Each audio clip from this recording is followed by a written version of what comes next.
on my face and tell me that you love me. I saw your face and tell me I love to hear you moralize. When I'm between your thighs, you blow me away. Sit on my face and let my lips embrace you. I'll sit on your face and then I'll love you truly. Life can be fine if we're both 69. If we sit and face the lost and place to play till we're blown away.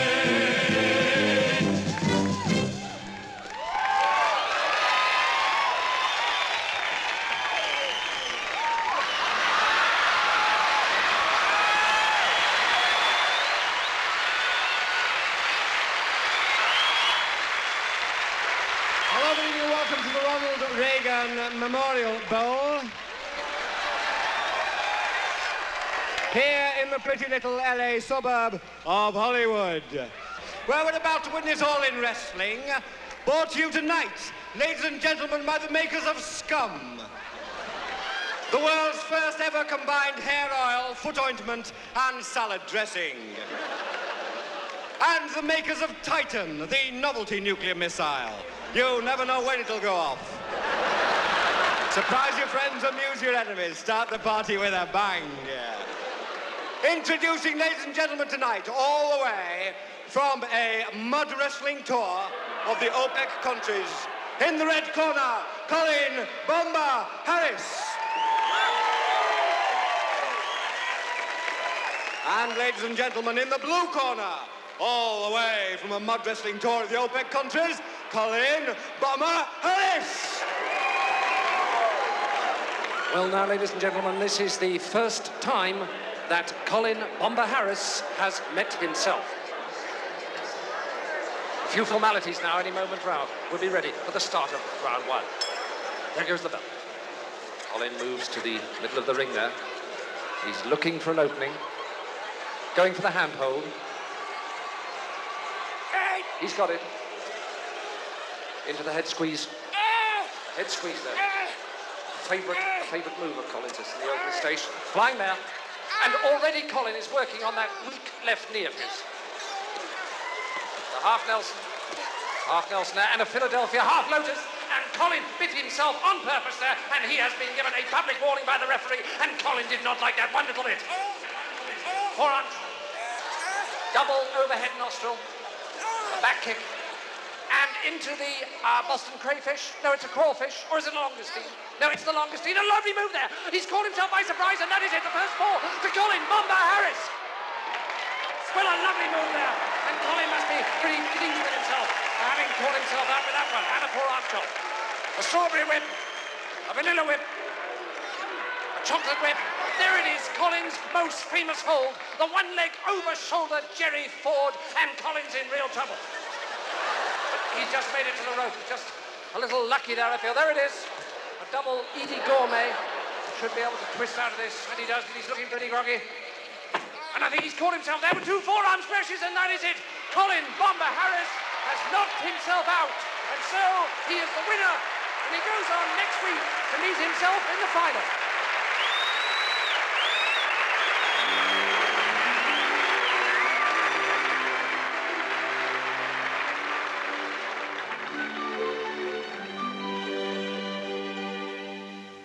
Never be rude to an Arab, an Israeli or Saudi or Jew.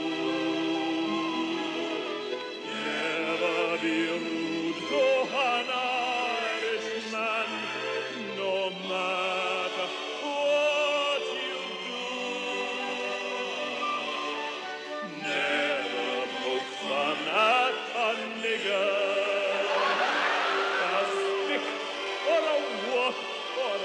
Out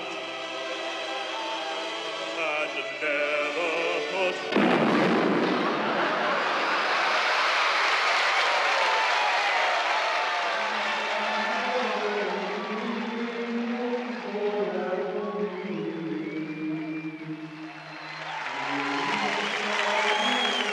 Michelangelo to see you, Your Holiness.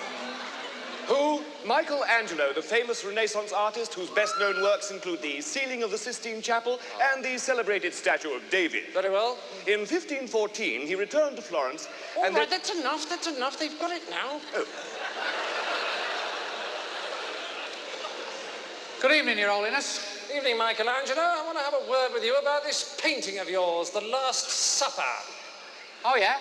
I'm not happy about it. Oh, dear. It took me hours. Not happy at all. Is it the Jell-O you don't like? Nope. Oh, no, they do add a bit of colour, don't they? Oh, I know, you don't like the kangaroo. What kangaroo? No problem, I'll paint him out. I never saw a kangaroo. He's right at the back. I'll paint him out, no sweat. I'll make him into a disciple. Ah. All right? That's the problem. What is? The disciples. Are they too Jewish? I made Judas the most Jewish. No, it's just that there are 28 of them. Oh, well, another one will never matter. I'll make the kangaroo into another one. No, that's not the point. All right, well, I'll lose the kangaroo. Be honest, I wasn't perfectly happy with it. That's not the point. There are 28 disciples. Too many. Well, of course it's too many. Yeah, I know that, but I wanted to give the impression of a real Last Supper, you know, not just any old Last Supper, not like a last meal or a final snack, but, you know, I wanted to give the impression of a real mother of a blowout, you know? There were only 12 disciples at the Last Supper. Well, maybe some of the other ones came along There were afterwards. only 12 altogether. Well, maybe some of their friends came by, you know? Look, there were just 12 disciples and our Lord at the Last Supper. The Bible clearly says so. No friends? No friends. Waiters? No. Cabaret? No. You see, I like them. They help to flesh out the scene. I could lose Look, a few, There you know? were only 12 disciples. I've got it. I've got it. We'll call it the Last But One Supper. What? Well, there must have been one. If there was a last one, there must have been a one before that. So this is the penultimate supper. The Bible doesn't say how many people were there, now does it? No. Well, no. they are then. Look, the Last Supper is a significant event in the life of our Lord. The penultimate supper was not. Even if they had a conjurer and a mariachi band. Now, a Last Supper I commission from you, and a Last Supper I want. With 12 disciples and one Christ. One? Yes, one. Now, will you please tell me what in God's name possessed you to paint this with 3 Christs in it? It works, mate. Works? Yeah! It looks great. The fat one balances the 2 skinny ones. There was only one Redeemer. I know that. We all know that. What about a bit of artistic license? Well, one Messiah is what I want. I'll tell you what you want, mate. You want a bloody photographer. That's what you want. Not a bloody creative I'll artist. tell you what I want. I want a Last Supper with one Christ, 12 disciples, no kangaroos, no trampoline acts. By Thursday lunch or you don't get paid. Bloody fascist. Look, I'm the bloody Pope, I am. May not know much about art, but I know what I like. Never be rude to a Poland.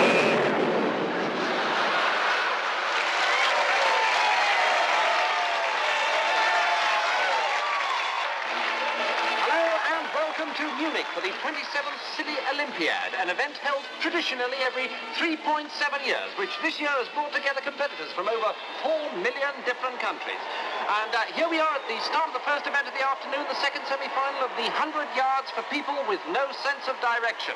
I'll just give you the competitors. Lane 1, Skolomoski of Poland. Lane 2, Zarapatik of France. Lane 3, Grobovich of the United States. Next to him, Drabble of Trinidad. Next to him, Fernandez of Spain. And in the outside lane, Borman of Brazil.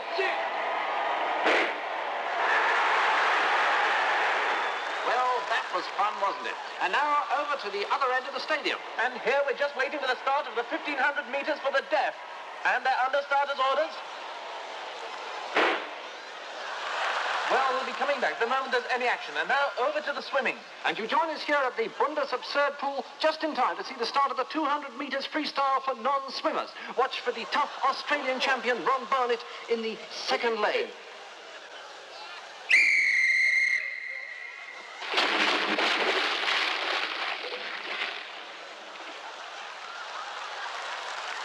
will be bringing you back here the moment they start fishing the corpses out. But now over to Hans Clegg for the start of the marathon for incontinence. Well, we've got an enormous entry for this event. 44 competitors from 29 different countries, all of them with the most superbly weak bladders. Not a tight sphincter in sight. Ready to embark, nevertheless, on the world's longest race, and they're just aching to go. Gets it. And they're off, Well, back at the 1,500 metres, the starter is putting up a magnificent show. We've had volleys, rapid fire, scattered random fire, fuselage, firing at Willens. Can't get that bladders moving. Enough to make you chew your own foot off. And now the high jump. Katerina Obolensky for the Soviet Union. And what a jump! What a jump! That's got to be a record! And here we are at the 3,000-metre steeplechase for people who think they're chickens. There's Samuelson of the United States, and over there is Kowalski of East Germany. He's been a Rhode Island Red now for the last 3 Olympics. There's the referee trying to get them going, but he's frightened them. There's the leader, Abe Siegel of Canada, who went off, got a very good start, then settled down there on the water jump and has now gone broody. And now we're back with the marathon for incontinence once again. There's Polinsky of Poland in the lead. And now a Brewer of Australia has taken over. There's Lepage of France, but Brewer has overtaken him, but he's got to spend a penny. There goes Brewer to spend a penny, and there goes Koenig of Austria. And so now it's Alvarez of Cuba, followed by the plucky Norwegian Bulls. They're in and out like yo-yos, these boys. And there's McNaughton, the Scottish lad, but he can't hold it. And Matjevich of Yugoslavia has taken over. He can't hold it either. Well, these must be some of the weakest bladders ever to represent their country. And now let's have a look back at what's going on down on stage.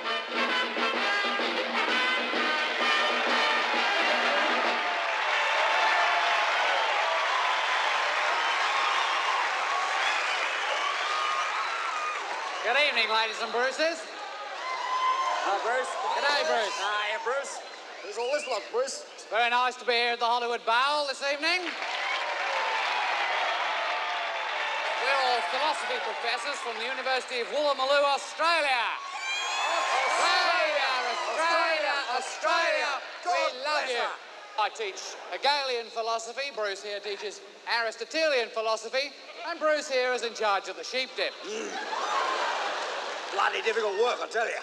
I'll tell you what, it's thirsty work watching this kind of humour. Bruce, why don't you just stick out a few of these little free samples from your esky? These Americans are precious cows of You see how awful they are, grasping and trying to get things. You can feel morally superior and smug. Right, I'm coming right over there. Right now, darlings. There we go. All right. Now, the reason we do this, ladies and Bruces, is frankly over here, we find your American beer is a little like making love in a canoe. Making love in a canoe? It's fucking close to water.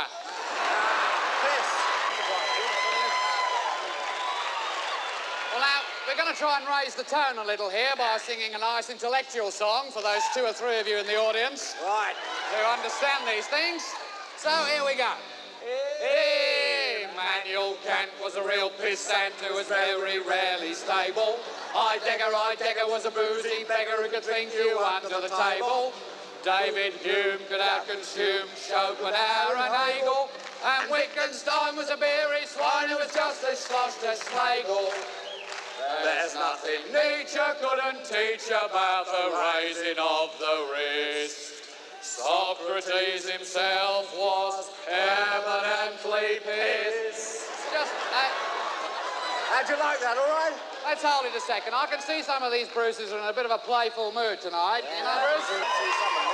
Some of the ones that don't have straws up their nose. Anyway, why don't we do something rather fun? Why don't we get some of these guys to sing along with us? Sing along, Okay? yeah, Some of the Sheilas too. Think that's wise, okay. Be really free. Okay, I've got the Bruce, words you got 'em? somewhere. Right. Ready.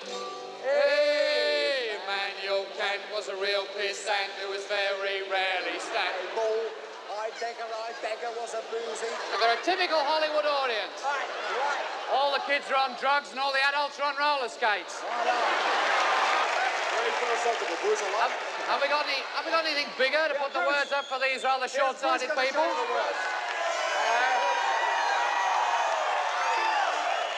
This is Bruce from the biology department. All right. Here are the Okay. words. Here we go. Immanuel Kant was a real pissant who was very rarely stable. Oh, come on! Boozy beggar who can take you under the table. David Duke and Alcus Duke, Stolen Aaron Hagel.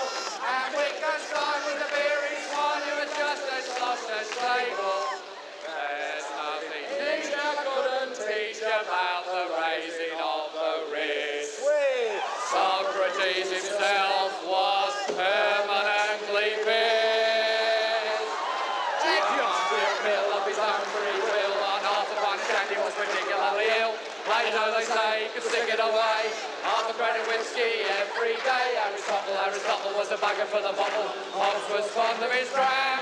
And René Descartes was a drunken fart. I drink, therefore I am. Yes, Socrates himself is particularly pissed. Ah, lovely little thinker, but a bugger when he's pissed.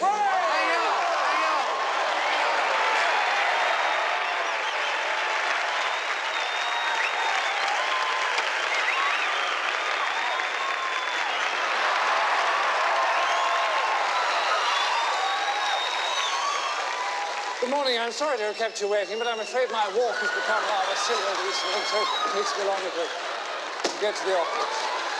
Now, what was it again?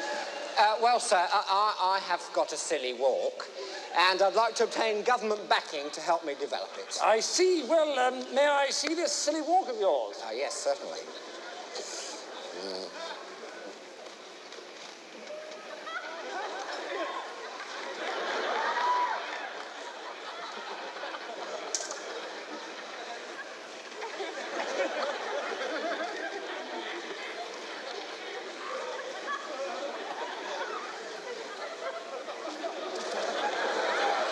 Yes, I see.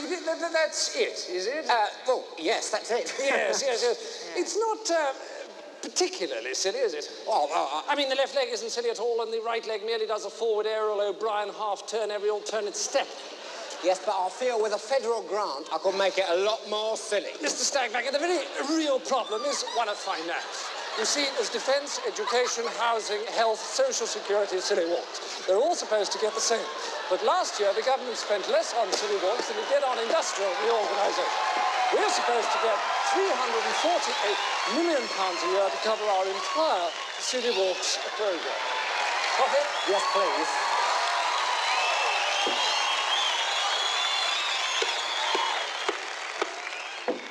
Hello, Mrs. Two Lumps. Could we have 2 cups of coffee, please? Yes, Mr. Teabag. Mad as a hatter.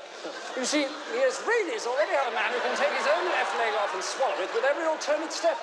Whereas the Japanese, cunning, electronically obsessed little... Yes, thank you, Mr. Two Lumps. You're really interested in silly walks, aren't you? Rather. Right. Well, take a look at this.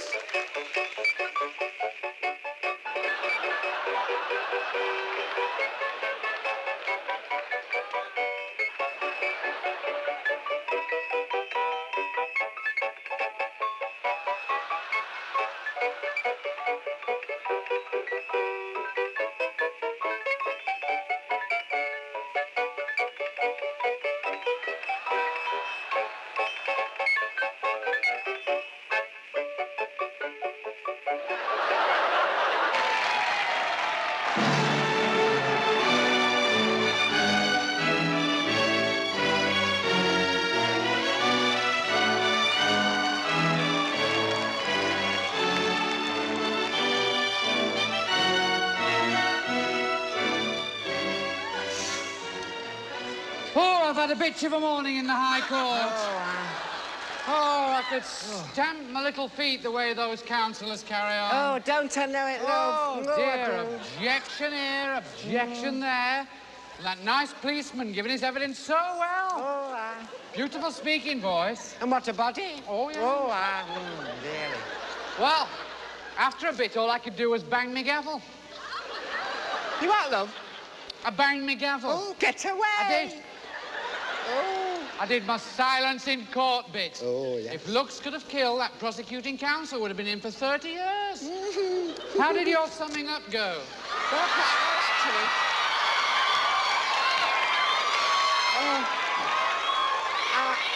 I did it in my Butch voice, you know. What the jury must understand, and they loved it. Yeah. I could see that little curly-headed foreman of the jury eyeing me. Really? Oh, yeah, cheeky devil. I finished up with, I got really strict. The actions of these vicious men are a violent stain upon the community, and the full punch of the law is scarcely sufficient to deal with their ghastly crimes. Oh, really? And I waggled me wig. Woo. You waggled your what? I waggled me wig.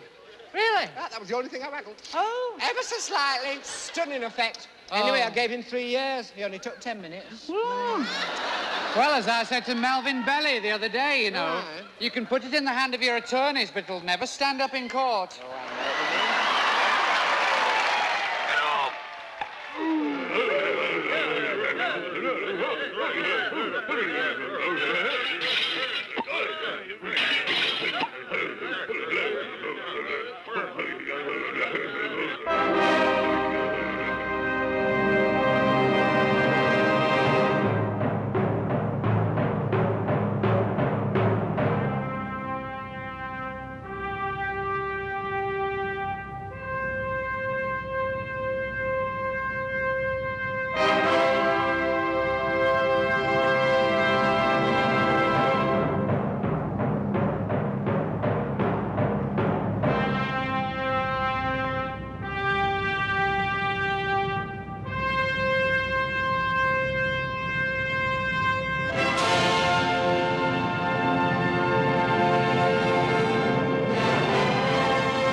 Good evening. Tonight on World Forum, we are deeply privileged to have with us Karl Marx, the founder of modern socialism and author of the Communist Manifesto, Vladimir Ilyich Ulyanov, better known to the world as Lenin, leader of the Russian Revolution, writer, statesman, and father of modern socialism, Che Guevara, the Bolivian guerrilla leader, and Mao Zedong, chairman of the Chinese Communist Party since 1949. And the first question is for you, Karl Marx. The Hammers. The Hammers is the nickname of what English football team?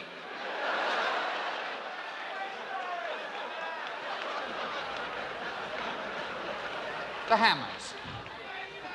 No? Well, bad luck, Karl. It is, in fact, West Ham United. Now, Che Guevara, Che. Coventry City last won the English Football Cup in what year?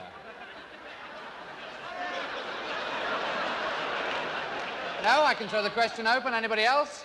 Coventry City last won the English Football Cup in what year? No, well, I'm not surprised you didn't get that. It is, in fact, a trick question. Coventry City have never won the English Football Cup. So now, with the scores all even, it's on to round two, and Lenin, your starter for $10.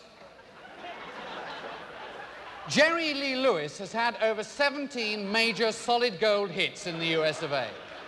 What's the name of the biggest? Jerry Lee Lewis's solid gold biggie. No? Yes, Mao Zedong. Right? Balls of fire? Yes, it was indeed.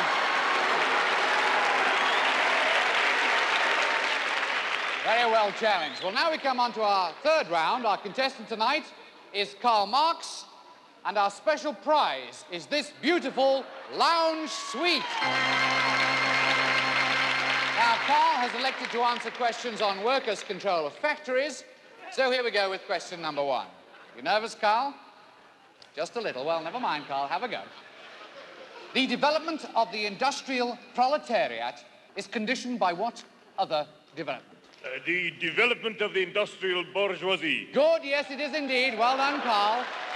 You're on your way to your lounge suite. Now, Karl, number two. The struggle of class against class is a what struggle? A political struggle. Good, yes, it is indeed. Well done, Carl. One final question, and that beautiful, non-materialistic lounge suite will be yours. All ready, Carl? You're a brave man. Your final question. Who won the English Football Cup in 1949? The workers control the means of production. The struggle of the urban proletariat. No, it was Wolverhampton Wanderers who beat Leicester 3-1. Oh, shit. Get out of here. Well, no one leaves this show empty-handed, so we're going to cut off his hands. Well, now, it's talent spotting time, ladies and gentlemen, and please see if you can spot any talent in our next competitors. Will you please give a very big hand and a warm welcome to Carl, Weetabix, and Rita.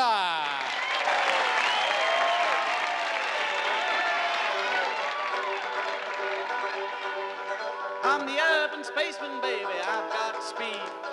I've got everything I need. I'm the urban spaceman, baby. I couldn't fly. I'm a supersonic guy. I don't need pleasure. I don't feel pain. If you were to knock me down, I'd just get up again. I'm the urban spaceman, baby. I'm making out. I'm all about. I wake up every morning with a smile upon my face. My natural exuberance spills out all over the place. I'm the urban spaceman, I'm intelligent and clean. Know what I mean? I'm the urban spaceman, as a lover second to none. It's a lot of fun. I never let my friends down, I've never made a boo.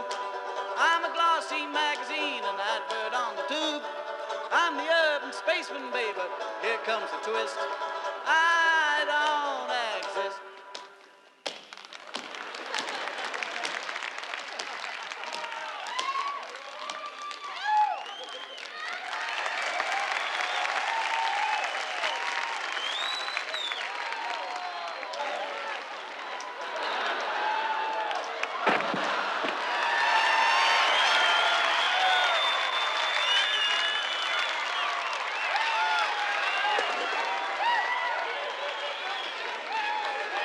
Mr. Ilton? Yes? You are sole proprietor and owner of the Wizzo Chocolate Company? I am. Constable Parrott and I are from the Hygiene Squad. Oh, yes? And we'd like to have a word with you about your box of chocolates entitled the Wizzo Quality Assortment. Ah, good, yes. If I may begin at the beginning. First, there is the cherry fondue. Now, this is extremely nasty. But we can't prosecute you for that. Agreed. Next, we have number 4, Crunchy Frog. Yes. Am I right in thinking there's a real frog in here? Yes, a little one. Is it cooked? No. What, a raw frog? We use only the finest baby frogs, dew-picked and flown from Iraq, cleansed in the finest quality spring water, lightly killed and sealed in a succulent Swiss quintuple smooth, full cream, treble milk chocolate envelope, and lovingly frosted with glucose. That says maybe, but it's still a frog. What else would it be? Well, don't even take the bones out. If we took the bones out, it wouldn't be crunchy, would it? Constable Parrott ate one of those. Yes. Well, it says Crunchy Frog quite clearly. Well, never mind that. We have to protect the public. People aren't going to think there's a real frog in chocolate. The superintendent thought it was an almond whirl. They're bound to think it's some kind of mock frog. Mock frog? We use no artificial preservatives or additives of any kind. Nevertheless, I advise you in future to replace the words Crunchy Frog with the legend Crunchy Raw Unboned Real Dead Frog if you want to avoid prosecution. What about our sales? I don't give a damn about your sales. We have to protect the public. Now, what was this one? Number 5. It was number 5, wasn't it? Number 5, Ram's Bladder Cup.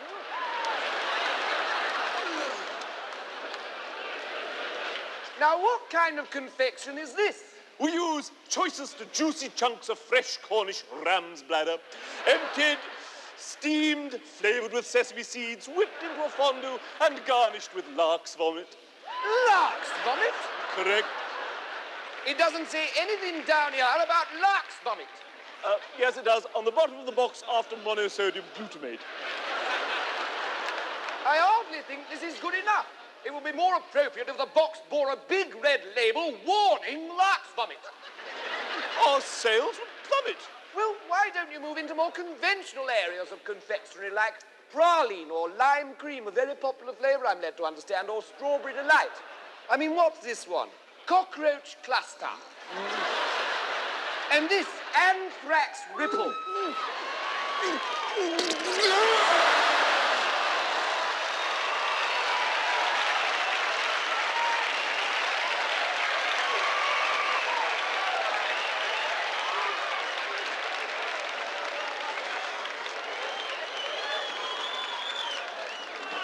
And what's this one? Spring surprise? Oh, that's our speciality. Covered in darkest velvety smooth chocolate. When you pop it into your mouth, stainless steel bolts spring out and plunge straight through both cheeks. If people pop a nice chocky in their mouths, they don't expect to get their cheeks pierced. In any case, it is an inadequate description of the sweetmeat. I shall have to ask you to accompany me to the station. It's a fair cop. And don't talk to the audience.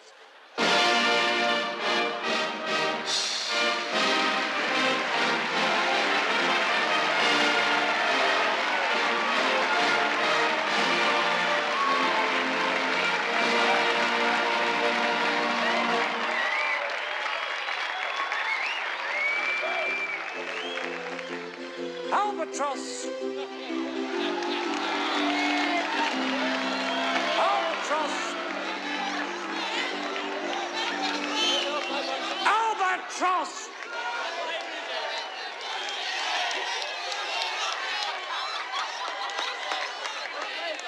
You're not supposed to be smoking that. Albatross. Don't take them. What flavour is it? What flavour is it? Seagull sickle. Pelican bonbon. Albatross. Could I have 2 ice creams, please? I haven't got any ice creams. I've just got this albatross. Albatross. What flavour is it? What is it, albatross, isn't it? It's not any bloody flavour. Albatross. There's got to be some flavour. I mean, everything's All got right, flavour. mate. Bloody albatross flavour. Bleeding seabird bleeding flavour. Albatross. You get wafers with it? Of course you don't have fucking wafers with it, you cunt. It's a fucking albatross, isn't it? Stop that. Stop that. It's filthy. Come along. Right, now we need you, the one in the black. We need you for another skit on stage. And you get off. You're not even a proper woman. Don't you oppress me, mate. What are you trying to do, avoid registration or something? Bleeding sexist. Get off. Come along, we need you for a skit. No one enjoys a good laugh more than I do, except perhaps my wife and some of her friends. Oh, yes, and Captain Johnson. Come to think of it, most people enjoy a good laugh more than I do, but that's beside the point. Right, let's get on with this skit. Where's the other person for this skit? Right, you want to sit in that chair? And to the skit. Evening, Squire. Good evening.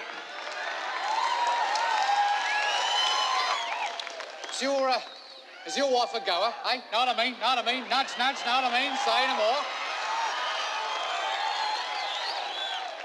I beg your pardon? Your wife, does she go, eh? Does she go, eh? Eh? Well, she sometimes has to go, yes, of course. I bet she does, I bet she does. Say no more, know what I mean? Nudge, nudge. I'm afraid I don't quite follow you. Oh, follow me. That's good, that's very good. A nod's as good as a wink to a blind bat.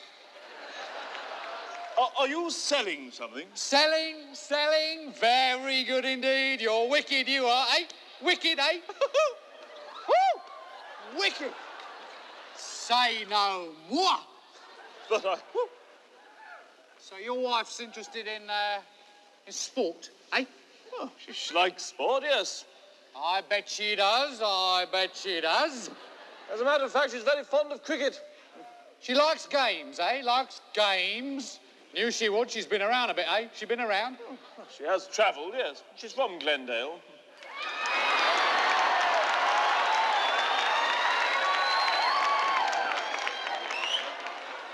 Say no more. Glendale, Squire, say no more, say no more, say no more, say no more. Woo. Is your Glendale wife interested in photography? Eh? Photography? Photographs, eh? He asked him knowingly. Photography? Snap, snap, grin, grin, wink, wink, nudge, nudge, say no more. Sort of holiday snaps, They could be taken on holiday, you know. Swimming costumes, candid, you know, candid photography. No, we don't have a camera. Oh, still. Whoa, eh? Whoa, eh? Whoa, eh? Whoa. Look, are you insinuating something? Oh, no. Yes. Well? Well, I mean, you're a man of the world, Squire, you know, like you've been around, you know. What do you mean? Well, I mean, like you've done it, you know, you've slept with a lady. Yes? What's it like?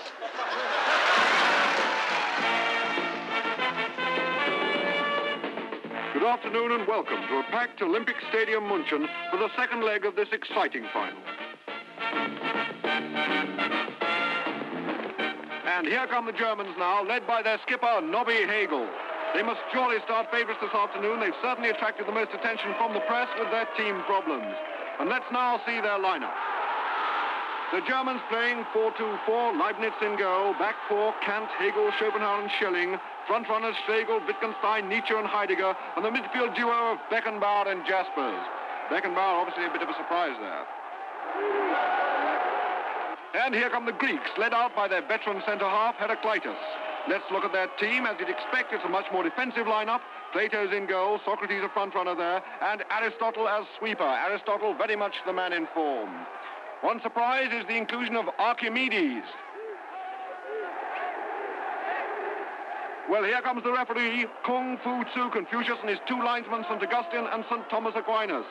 And as the two skippers come together to shake hands, we're ready for the start of this very exciting final. The referee, Mr. Confucius, checks his sand, and they're off. Nietzsche and Hegel there. Karl Jaspers, number 7 on the outside. Wittgenstein there with him. There's Beckenbauer. Schelling's in there, Heidegger covering. Schopenhauer. And now it's the Greeks, Epicurus, Plotinus number 6. Aristotle. Empedocles of Archigas and Democritus with him. There's Archimedes. Socrates, there he is, Socrates. Socrates there, going through. There's the ball. We'll be bringing you back to this exciting contest the moment anything interesting happens.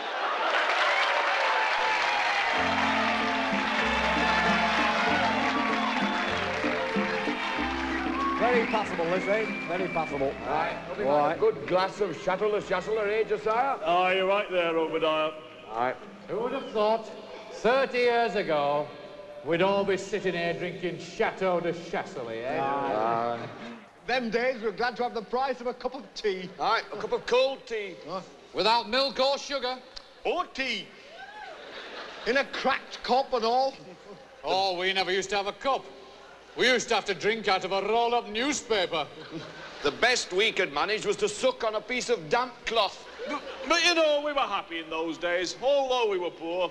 Because we were poor. Aye. My old dad used to say to me, money doesn't bring you happiness, son. He was right. Aye. I was happier then and I had nothing. We used to live in this tiny old tumble-down house with great big holes in the roof. House? You were lucky to live in a house. We used to live in one room, all 26 of us, no furniture, half the floor was missing. We're all huddled together in one corner for fear of falling. You were lucky to have a room. We used to have to live in the corridor. Oh, we used to dream of living in a corridor. Would have been a palace to us. We used to live in an old water tank on a rubbish tip. We got woke up every morning by having a load of rotting fish dumped all over us. House? Well, when I say house, it was just a hole in the ground covered by a sheet of tarpaulin, but it was a house to us. We were evicted from our hole in the ground. We had to go and live in a lake. You were lucky to have a lake. There were 150 of us living in a shoebox in the middle of the road. Cardboard box? Aye. You were lucky. We lived for 3 months in a rolled-up newspaper in a septic tank. We used to have to get up every morning at 6 o'clock and clean the newspaper, go to work down the mill, 14 hours a day, week in, week out, for 6 a week. And when we got home, our dad would thrash us to sleep with his belt. Luxury. We used to have to get out of the lake at 3 o'clock in the morning, clean the lake, eat a handful of hot gravel, work 20 hours a day at mill for 2pence a month, come home and Dad would beat us around the head and neck with a broken bottle if we were lucky. Well, of course, we had it tough. We used to have to get them out of the shoebox in the middle of the night and lick the road clean with our tongues. We had to eat half a handful of freezing cold gravel, work 24 hours a day at mill for 4pence every 6 years, and when we got home, our dad would slice us in two with a bread knife. Right. I had to get up in the morning at 10 o'clock at night, half an hour before I went to bed, eat a lump of cold poison, work 29 hours a day down mill and pay mill owner for permission to come to work, and when we got home, our dad would kill us and dance about in our grave, singing hallelujah. Are you trying to tell the young people of today that? And they won't believe you. No, they won't.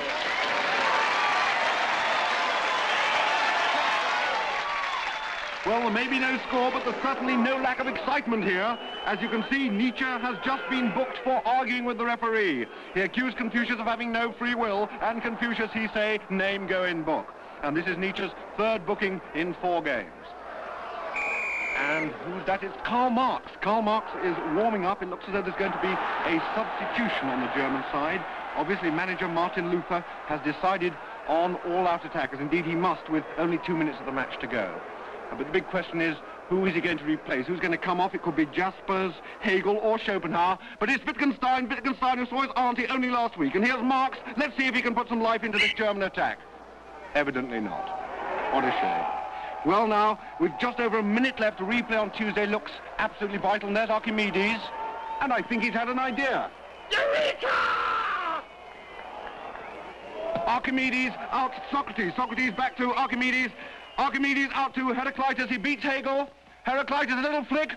Here he comes on the far post. Socrates is there. Socrates is in. Socrates has scored. The Greeks are going mad. The Greeks are going mad. Socrates scores for a beautiful cross from Archimedes. The Germans are disputing it. Hegel is arguing that the reality is merely an a priori adjunct of non-naturalistic ethics. Kant, by the categorical imperative, is holding that ontologically exists only in the imagination, and Marx's payment was offside. But Confucius has answered them with a final whistle. It's all over. Germany, having trounced England's famous midfield trio, Bentham, Locke and Hobbes in the semi-final, have been beaten by the odd goal. And let's see it again. There it is. Socrates heads in, and Leibniz doesn't have a chance. And just look at those delighted Greeks. There they are, Chopper, Sophocles, Empedocles of Acragas. What a game he had. And Epicurus is there, and Socrates, the captain, who scored what was probably the most important goal of his career.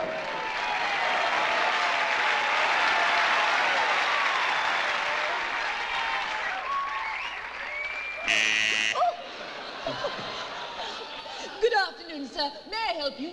Yes, I'd like to have an argument, please.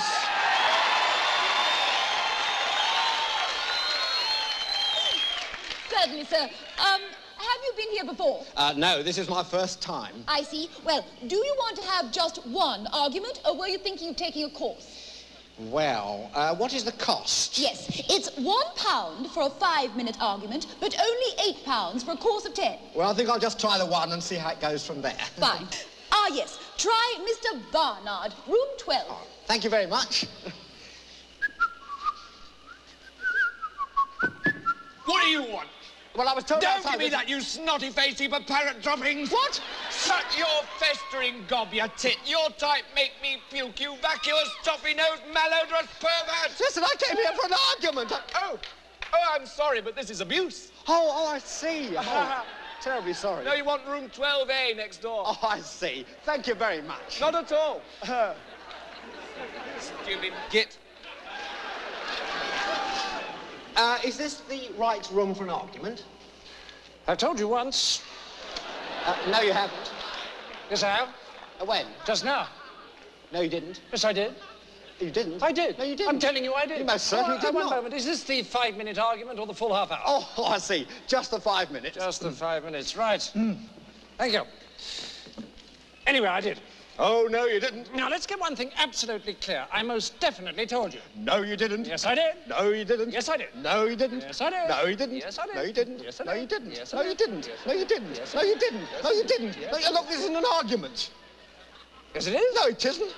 It's just contradiction. No, it isn't. It is. It is not. It is. You just contradicted me. I did not. You did. No, no, no. You did just then. Nonsense. Oh, this is futile. No, it isn't. Yes, it is. I came here for a good argument. No, you didn't. You came here for an argument. Yes, an argument isn't just contradiction. Well, can be. No, an argument is a connected series of statements intended to establish a proposition. No, it isn't. Yes, it is. It isn't just contradiction. Look, if I argue with you, I must take up a contrary position. Yes, but isn't just saying, no, it isn't. Yes, it is. No, it isn't. Yes, No, it it is. isn't. Yes, it No, is. it Yes, isn't. No, yes, it isn't. Yes, it is. Argument is an intellectual process. Contradiction is just the automatic gainsaying of anything the other person says. It is not. It is. Not at all. Now, look. Thank you. Good morning. What? That's it. Good morning. But I was just getting interested. I'm sorry. The 5 minutes is up. That was never 5 minutes just now. I'm afraid it was. Oh, no, it wasn't. I'm sorry. I'm not allowed to argue anymore. What? If you want me to go on arguing, you'll have to pay for another 5 minutes. Yes, but that was never 5 minutes just now. Oh, come on. Oh, this is ridiculous. If you want me to go on arguing, you'll have to pay for another 5 minutes. Oh, all right. There you are. Sure. Well, Well, what? that was never 5 minutes just now. I told you, if you want me to go on arguing, you'll have to pay for another 5 minutes. Yes, yes, well, I've just paid. No, you didn't. I did. You did I not. did. You I never. did. You I never. did. You I did. never I did. just, You look, I don't want to argue about Well, it. I'm very sorry, but you didn't pay. Aha. Well, if I didn't pay, why are you arguing? Aha. Gotcha. No, you haven't. Yes, I am. If you're arguing, I must have paid. Not necessarily. I could be arguing in my spare time. Oh, I've had enough of this. No, you haven't. Yes, I have. No, you Yes, I haven't. have. Yes, I have. Yes, I have. Yes, I have. Yes, I have. Yes,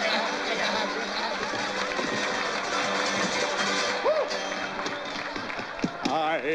I've got 2 legs from my hips to the ground, and when I lift them, they walk around, and when I lift them, they climb the stairs, and when I shave them, they ain't got hairs.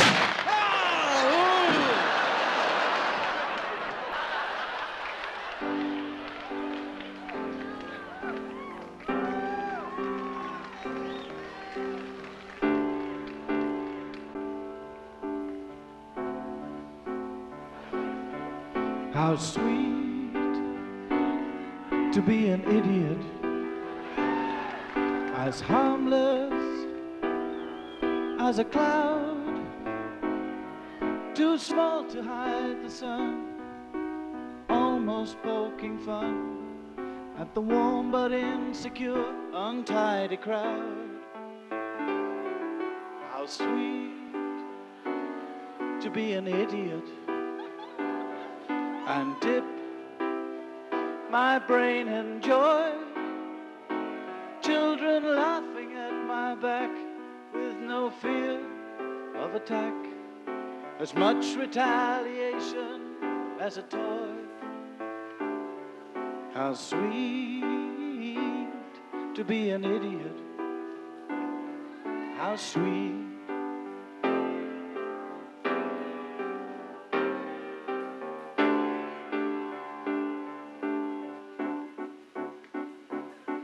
I tiptoed down the street, smile at everyone I meet.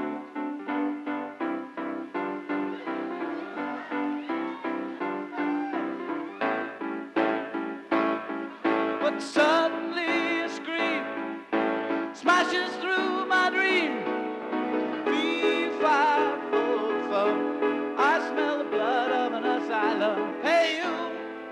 such a pedant. He got as much brain as a dead ant, as much imagination as a caravan sight.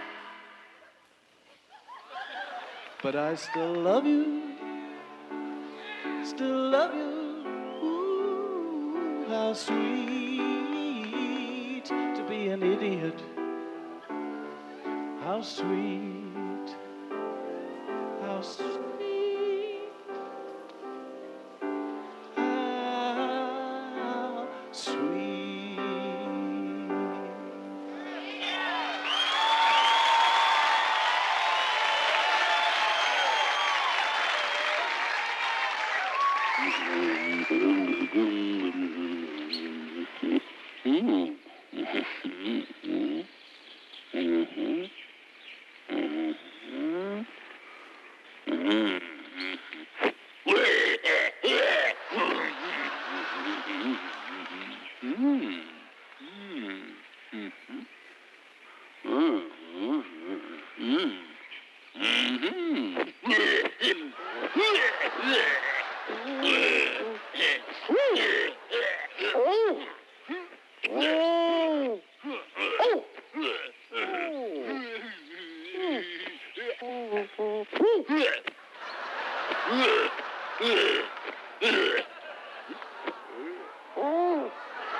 Good morning. Oh, good morning. Have you come to arrange a holiday, or would you like a blowjob? I'm sorry. Oh, you've come to arrange a holiday? Yes. Oh, sorry. Now, where were you thinking of going? To India. Ah, Yes. one of our adventure holidays. Yes, that's right. Well, you better see Mr. Bounder about that. Mr. Bounder, this gentleman is interested in the India Overland and nothing else. Ah. Hello, I'm Bounder of Adventure. Oh, hello. My name's Smoke Too Much. What? My name is Smoke Too Much, Mr. Smoke Too Much. Well, you'd better cut down a little then.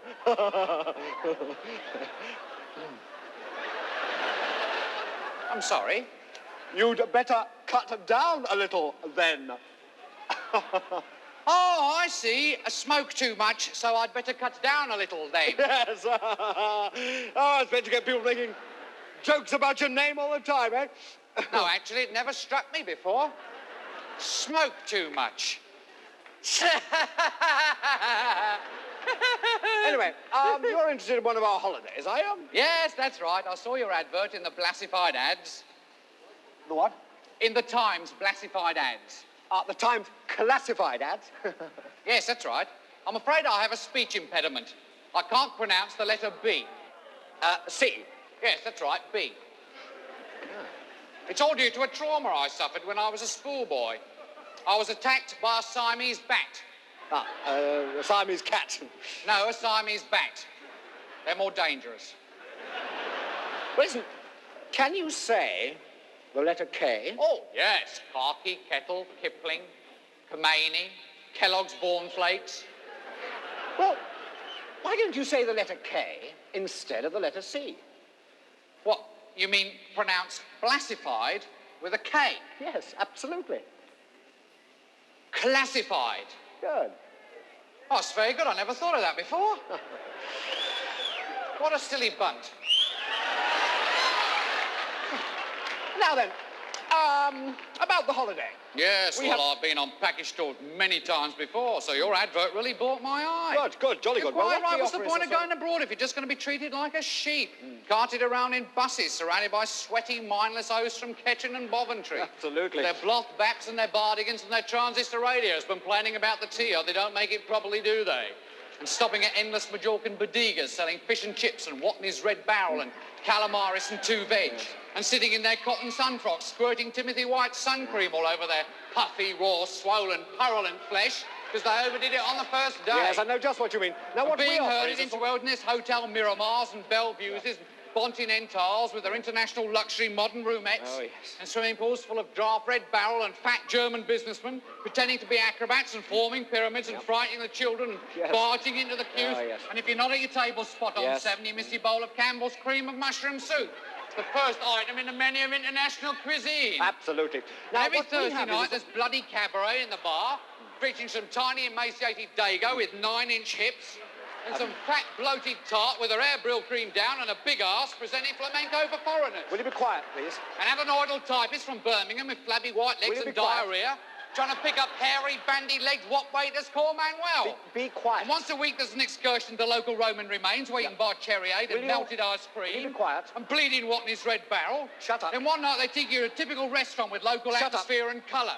You sit next to a party Shut of people up. from Rill who keep singing, I love the Costa Brava. Shut up. I love the Costa Brava. You get cornered by some drunken greengrocer from Luton with an Instamatic camera and last Tuesday's Daily Express. And he Please, goes be on quiet. and This is the on last and time I on just- about how Yes, Ian Smith ought to be running the country and how many languages Margaret Powell can speak, and then she throws up all over the Cuba Libras. Then spending 4 days on the tarmac at Luton Airport on a 5-day package tour with nothing to eat but dried Shut British up, Airways please, type shut sandwiches. You can't even get a glass of Watney's Red Barrel because you're still in England and the bloody bar closes every time you're thirsty. And the kids are crying and vomiting and breaking the plastic ashtrays.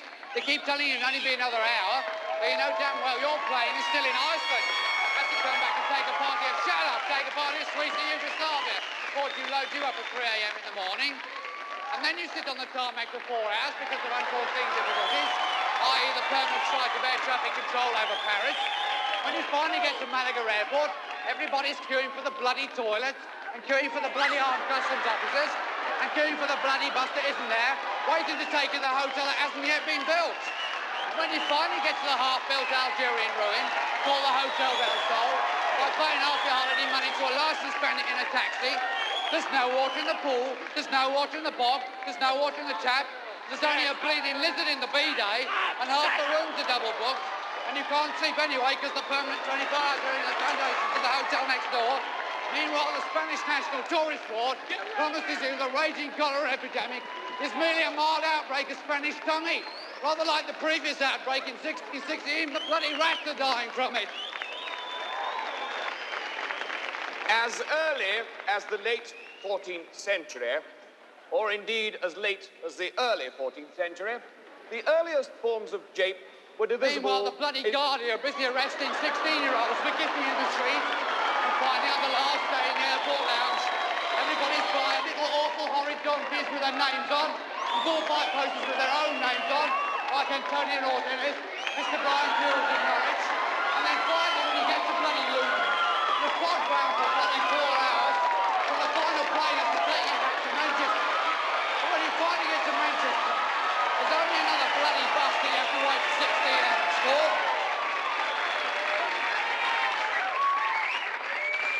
As early as the late 14th century, or indeed as late as the early 14th century, the earliest forms of jape were divisible into the two categories into which I now intend to divide them. The earliest manifestation of the basic simple precipitation jest incurred, as will be seen from the demonstration, a disproportionate amount of internal risibility on the part of the operator.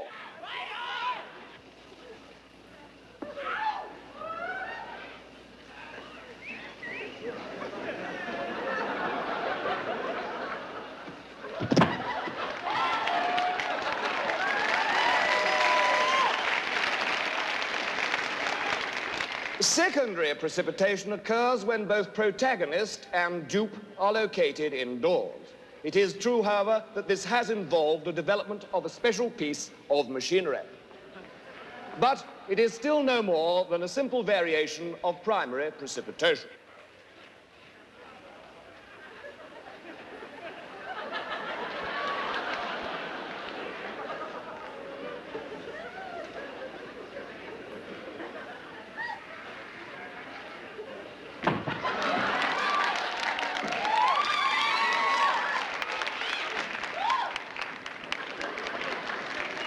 The opening up of the African continent revealed a vast new source of wealth for humorous exploitation.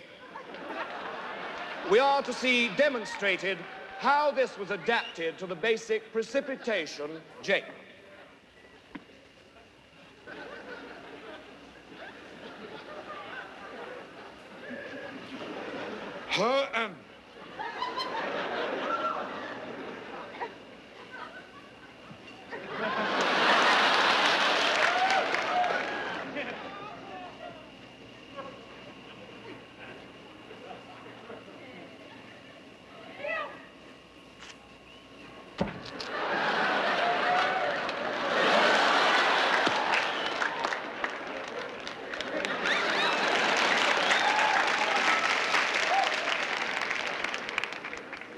We now come on to a considerate...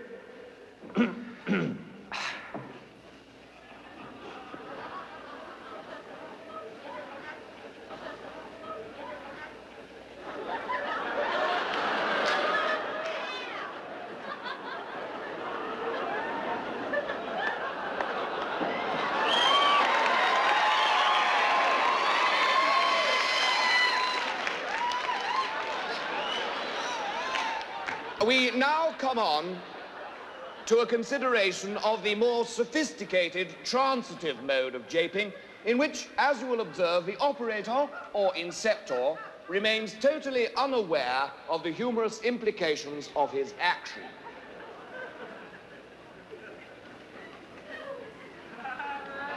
First, we are to see the simple side swipe, or what? Hey, thanks.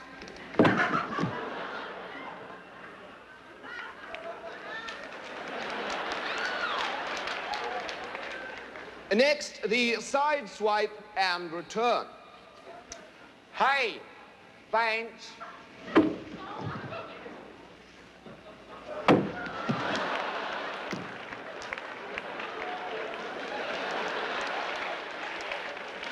And now, the double side swipe and return.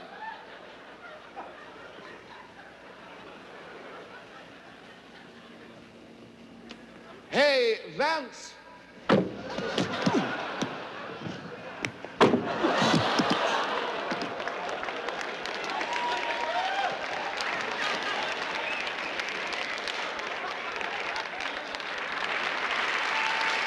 Popular as this jest has always been, however, it cannot compare with the ribald connotations associated with the dispatch of an edible missile.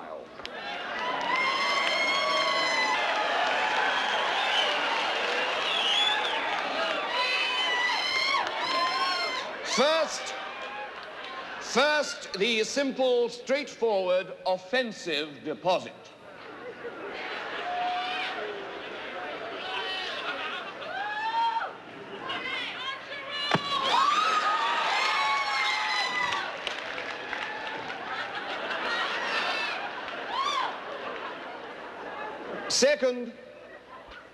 Second, the simple sideways offensive deposit.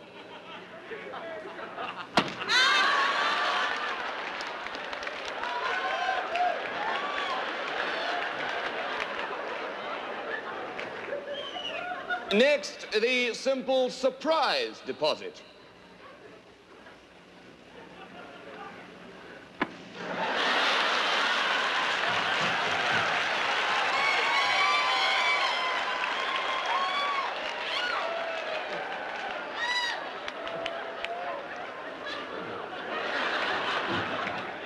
And now, the foul pie.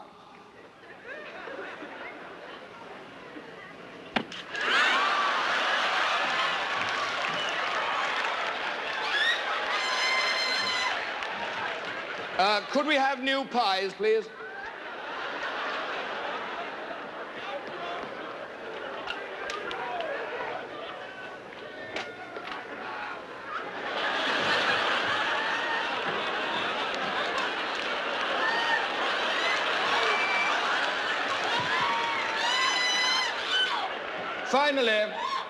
Finally, we move on to the interesting but little-known variant nominally designated the three-course complex.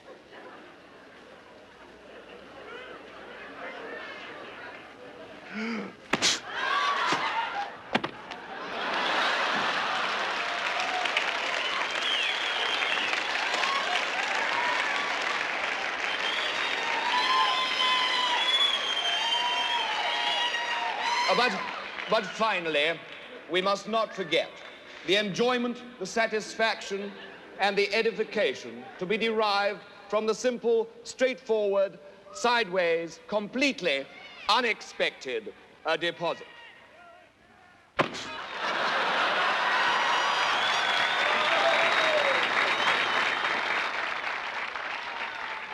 Once upon a time, there was a little house in a dark forest. In this house lived a humble woodcutter and his wife.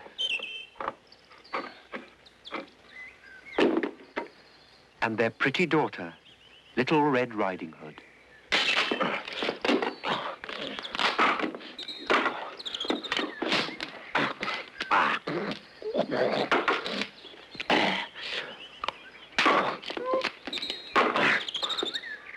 And in the middle of this deep, dark forest, there lived a vicious wolf.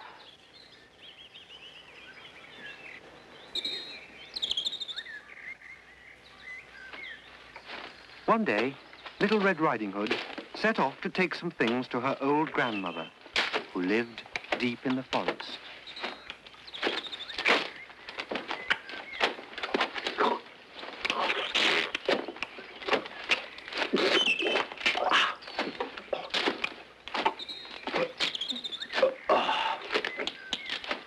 The vicious wolf saw Little Red Riding Hood and thought, "She looks very good to eat. Where are you going, my pretty one?" "Oh, kind sir, to my grandmother's." Smirked the wicked wolf, and dashed off through the forest to grandmother's house. Knock, knock, knock, went the wicked wolf. The door opened wide, but it wasn't grandmother who opened it. It was Buzz Aldrin, America's #2 spaceman. But this was not Granny's little house at all, but the headquarters of NASA, the American Space Research Agency. The wicked wolf was shot by security guards. So all was quiet in the forest again. The humble woodcutter and his wife sold their story to Der Spiegel for 40,000 Deutschmarks. NASA agreed to limit the number of nuclear tests in Granny's little house to 2 on Thursdays and 1 on Saturdays after tea.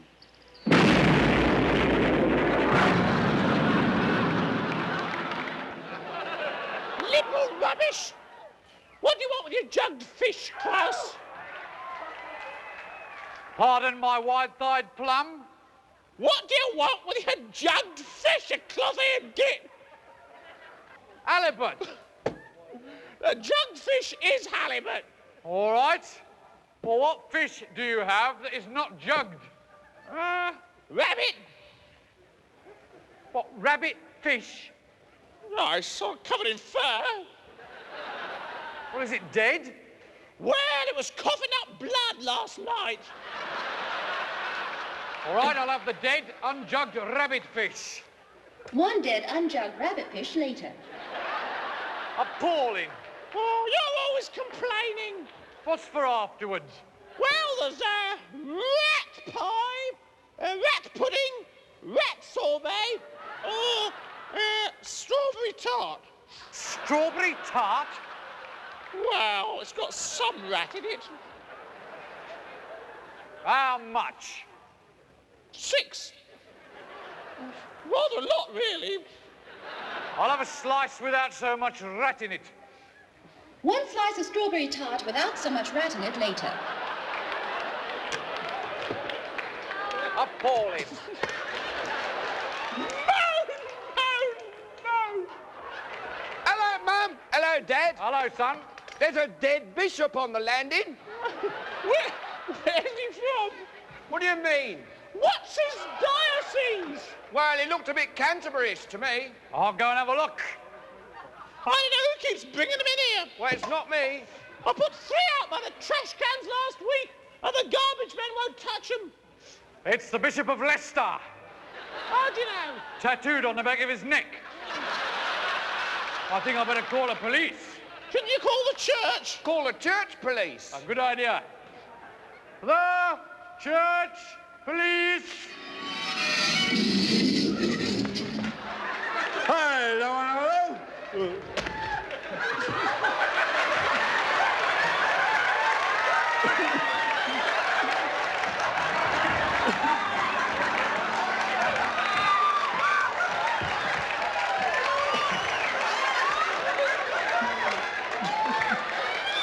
What's all this then? Oh, men? Are you the church police? Oh, yes! There's another dead bishop on the landing, Vicar Sergeant. Detective Parson, madam. What is it? RC or CV? How should I know? Tattooed on the back of their neck. Here. Is that rat tart? Oh. Yes. Disgusting. Right, men. The hunt is on. Let us kneel in prayer. Oh, Lord. Oh, Lord, we beseech thee, tell us who provoked the Bishop of Leicester.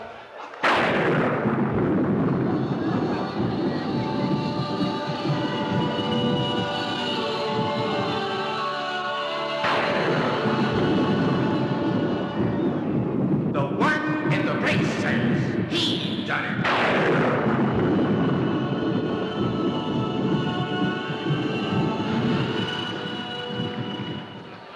It's a fair cop, but society is to blame. Right, we'll arrest them instead. Come on, you. Lead on, men. You society. Are you in society? Oh, Right, we'd like to conclude this arrest for the limbs. All things bright and beautiful. All creatures great and small. All things wise and wonderful. I never wanted to be in such a shambolic sketch.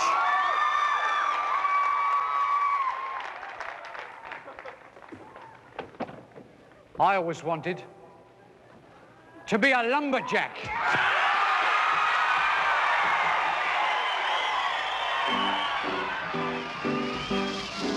Leaping from tree to tree as they float down the mighty rivers of British Columbia. The larch, the redwood, the mighty sequoia, with my best girl by my side. The giant deadwood, the spruce, the little Californian root tree. We'd sing, sing, sing. Oh, I'm a lumberjack and I'm okay. I sleep all night and I work all day. He's a lumberjack and he's okay. He sleeps all night and he works all day. I cut down trees, I eat my lunch, I go to the lavatory. On Wednesdays I go shopping and have buttered scones for tea. He cuts down trees, he eats his lunch, he goes to the lavatory. On Wednesdays he goes shopping and has buttered scones for tea.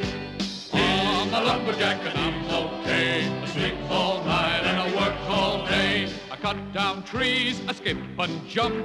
I like to press wildflowers. I put on women's clothing and hang around in bars. He cuts down trees, he skips and jumps, he likes to press wildflowers. He puts on women's clothing and hangs around in bars. I'm a lumberjack and I'm okay. I sleep all night and I work all day. I cut down trees, I wear high heels, suspenders and a bra. I wish I'd been a girlie, just like my dear papa. He cuts down trees,